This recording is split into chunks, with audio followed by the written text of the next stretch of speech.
வணக்கம் நண்பர்களே, இது உங்கள் பணத்தை மிச்சப்படுத்துவதும் ஆப்ரலாட் தமிழ் சேனல். இன்னைக்கு ஜூன் மாதம் 25ஆம் தேதி வியாழக்கிழமை.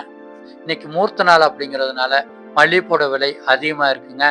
கூடவே கனகாம்பரம், முல்லை, சாமந்தி, ரோஜா பூக்களோட விலைகளுமே இன்னைக்கு பூ மார்க்கெட்டில் அதிகமாக தான் இருக்குது. இன்னைக்கு நீங்கள் வியாபாரத்துக்கோ, சாமிக்கோ, அலங்காரத்துக்கோ, பூஜைக்கோ பூக்கள் வாங்க போகிறீங்கன்னா செலவு கொஞ்சம் அதிகமாக இருக்கும். அதுக்கு தகுந்த மாதிரி உங்கள் பட்ஜெட்டை பிளான் பண்ணிக்கோங்க.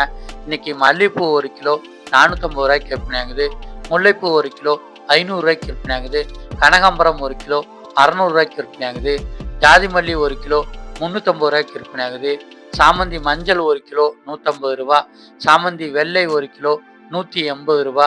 சம்மங்கிப்பூ 1 கிலோ 140 ரூபா. அரளிப்பூ 1 கிலோ 150 ரூபா. பன்னீர் ரோஜா 1 கிலோ 120 ரூபா. ஊட்டி ரோஜா 1 கிலோ 140 ரூபா. கதம்பம் 1 முழம் 60 ரூபாய்க்கு விற்பனை ஆகுது. மருதுப்பூ 1 கிலோ 70 ரூபாய்க்கு விற்பனை ஆகுது. கோழிக்கொண்டைப்பூ 1 கிலோ 80 ரூபாய்க்கு விற்பனை ஆகுது. வாடாமல்லி 1 கிலோ 80 ரூபாய்க்கு விற்பனை ஆகுது. தாமரைப்பூ இன்னைக்கு ஒன்று 25 ரூபாய்க்கு விற்பனை ஆகிட்டு இருக்குங்க. பூக்களோட விலைகள் நேற்று இருந்ததை விட இன்னைக்கு கிலோவுக்கு 100 ரூபாய் முதல் 150 ரூபா வரைக்குமே அதிகரிச்சிருக்கு. இன்னைக்கு நாளைக்கு மூர்த்த நாள் அப்படிங்கிறதுனால விலை ஏற்றம் இருக்கத்தான் செய்யும்னு நினைக்கிறேங்க.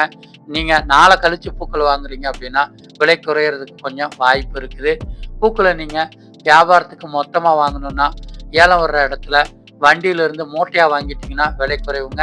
அதுக்கு குறைவாக வாங்கணும்னு நினைக்கிறவங்க மொத்த விலை கடைகளில் 4-5 கடைகளில் விலை விசாரித்து எங்கே பூக்கள் பார்க்கறதுக்கு புதுசாகவும் எங்கே விலை குறைவாகவும் சொல்கிறாங்களோ அந்த கடையில் மொத்தமாக வாங்கிக்கலாம். இன்றைக்கி விலை குறைவாக கிடைக்கிற காய்கறிகள் மற்றும் பழங்களோட லிஸ்ட் நம்ம சேனலில் டெய்லியுமே வீடியோவாக வெளிவருதுங்க. நீங்கள் சேனலை சப்ஸ்கிரைப் பண்ணிட்டீங்கன்னா மார்க்கெட்டுக்கோ கடைக்கோ போகிறதுக்கு முன்னாடி இன்னைக்கு என்னென்ன பொருட்கள்லாம் விலை குறைவாக கிடைக்குதுன்னு தெரிஞ்சுக்கலாம். அதை வாங்குறது மூலமாக செலவுகளை குறைக்கலாம்.